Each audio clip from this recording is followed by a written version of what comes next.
Yang di-Pertua Negeri Tun Musa Aman akan dimasyhurkan sebagai Chancellor Universiti Malaysia Sabah UMS. Pengurusi Lembaga Pengarah UMS Datuk Seri Panglima Abdul Rahman Dahlan berkata, secara tradisinya yang di-Pertua Negeri adalah Chancellor UMS. Datuk Abdul Rahman menyatakan demikian kepada pemberita selepas mengetuai pengurusan tertinggi Lembaga Pengarah UMS mengadakan kunjungan hormat terhadap Tun Musa di Istana Sri Kinabalu.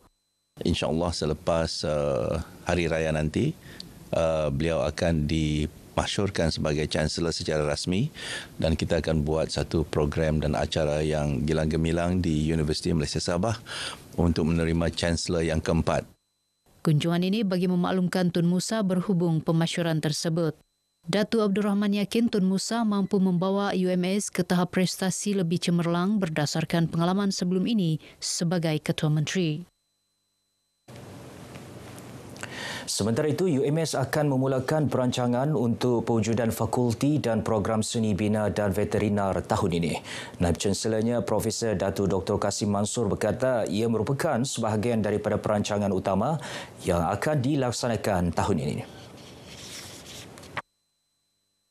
Kami akan merancang banyak lagi dan hasratnya untuk menumbuhkan fakulti seni bina, seni bina, satu program yang baru sejana muda dalam bidang seni bina dan insya-Allah kita akan tawarkan pada bulan September ini. Manakala perancangan untuk kita juga membuka program veterinary, kita kekurangan ahli veterinary di Sabah ini.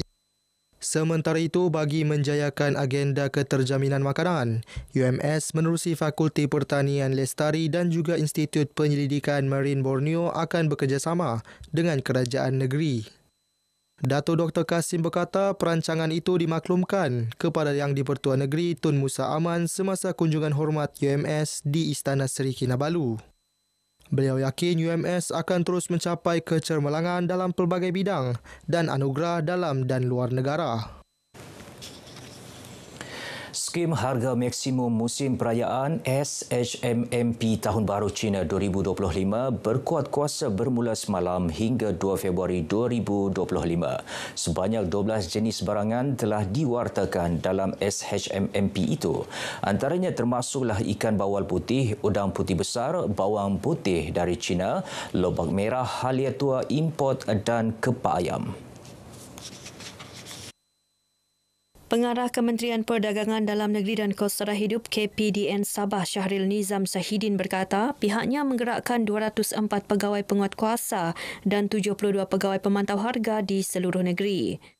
Dalam musim perayaan kali ini, serentak dengan musim cuti sekolah, peniaga memaklumkan bahawa stok mencukupi dan seandainya mempunyai sebarang keraguan ataupun mendapati adanya sebarang pelanggaran, maka para pengguna dinasihatkan menyalurkan maklumat ataupun aduan melalui saluran-saluran yang sah. Ia bagi memantau keberadaan bekalan serta pematuhan peraturan di lokasi strategik seperti pasar awam, pasar tani dan pusat membeli belah. Syahril ditemui pemberita selepas mengadakan tinjauan sempena pelaksanaan SHMMP Tahun Baharu Cina di Kota Kinabalu. Tindakan tegas akan diambil terhadap peniaga yang melanggar peraturan di bawah skim tersebut. 10 pengguna kuasa besar di Sabah dan wilayah Persekutuan Labuan terpilih menerima anugerah Sabah Electricity Top 10 Large Power Consumer LPS 2024. Ia bagi menghargai peranan strategik mereka dalam menyokong perkembangan sektor tenaga yang mampan dan inovatif di negeri ini. Anugerah disampaikan Timbalan Perdana Menteri Datuk Seri Fadilah Yusof sempena program Sabah Electricity bersama komuniti Rumah Terbuka Christmas 2024 dan Tahun Baharu 2025 di Tuaran. Pengguna kuasa besar mencakupi pelanggan dari sektor industri, kilang dan komersial yang menggunakan tenaga dalam jumlah besar secara berterusan. Hari ini kami diiktiraf sebagai pengguna elektrik antara yang 10 top 10 lah. Setakat ini kami sangat berpuas hati dengan Sabah Electricity yang telah membekalkan cukup tenaga kepada kami lah untuk beroperasi di CIS. Pengerusi Sabah Electric City Datuk Seri Panglima Madiu Setangau berkata sumbangan LPC tidak hanya membantu kestabilan kewangan syarikat tetapi juga memastikan operasi Sabah Electric City berjalan dengan efisien dan berdaya saing.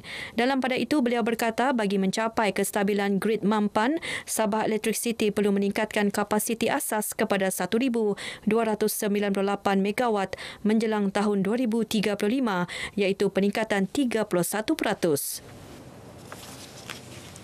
Pejabat Parlimen Sandakan sentiasa bekerjasama dengan Majlis Perbandaran Sandakan MPS dalam usaha menambah baik kemudahan infrastruktur bandar Sandakan. Ini merangkumi penyelenggaraan sistem perparitan dan pengurusan sampah sarap yang lebih teratur.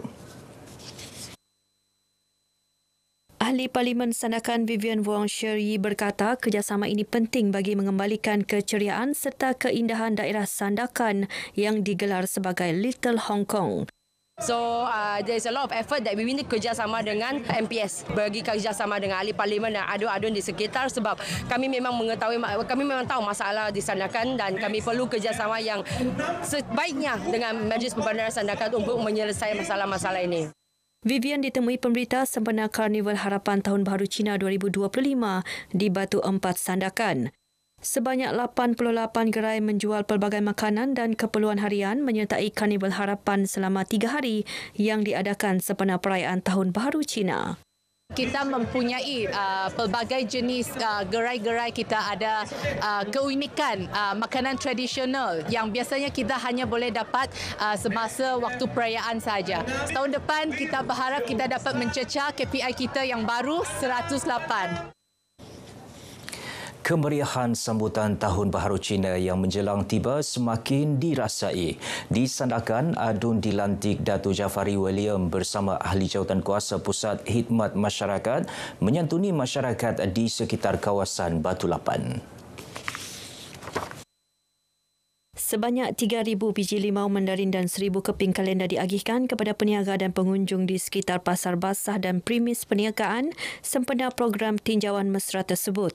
Bercakap kepada pemberita, Datuk Jafari berkata, program ini bertujuan menyantuni masyarakat Tionghoa yang menyambut Tahun Baru Cina selain memupuk jalinan muhibah dengan masyarakat pelbagai kaum di kawasan tersebut.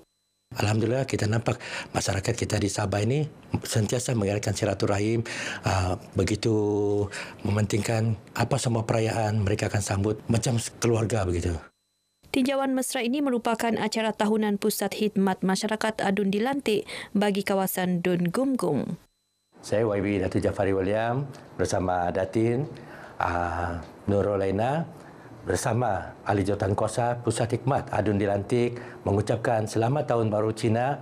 我是华人甲必丹公共区方佩琴，向各界恭祝新年快乐，万事如意。 恭喜发财，新年快乐！ Kejohanan Futsal Muslih 2025 menjadi platform golongan belia untuk aktif dalam sukan. Ia sekaligus mengetengahkan bakat mereka ke peringkat lebih tinggi. Pengerusi penganjur Muslim Muhammad berkata, kejohanan julung kali diadakan itu mendapat sambutan menggalakkan dengan penyertaan lebih 60 pasukan dari Sempurna, Kunak dan Tawau. Ini juga menjadi permulaan bagi penganjuran lebih banyak kejohanan futsal dengan melibatkan kerjasama daripada badan bukan kerajaan yang lain. Program ini juga dapat mencari bakat untuk Saga Game yang akan datang di mana tuan rumah akan di Tawau, tuan rumahnya. Jadi inilah bakat-bakat mungkin dapat dicari. Ucapkan ribuan terima kasih kepada NGO kerana menganjurkan anjuran ini bagi memantapkan atau mencukil bakat-bakat yang terpendam. Boleh merapatkan silaturahim dan juga boleh memupuk setia kawan antara kami semua sekali. Dan juga kita punya semangat kesukanan ini lebih tinggi lagi bila diadakan sukan begini. Selain perlawanan futsal, venue penganjuran turut dimeriahkan dengan kehadiran penyampai radio Tawau FM dan aktiviti-aktiviti yang diadakan sempena program radio di lokasi. Ini merupakan RDL yang pertama kita bekerjasama dengan pihak NGO yang terdapat di Tawau. Di samping kita mengeratkan lagi hubungan dengan masyarakat Tawau. Baik saudara, paparan itu tadi mengakhiri berita pagi Sabah kali ini. Menyusul selepas ini berita pagi Sarawak bersama Firdaus Arashi Idris di Kuching. Dari sungai hingga segara, Palestin pasti merdeka.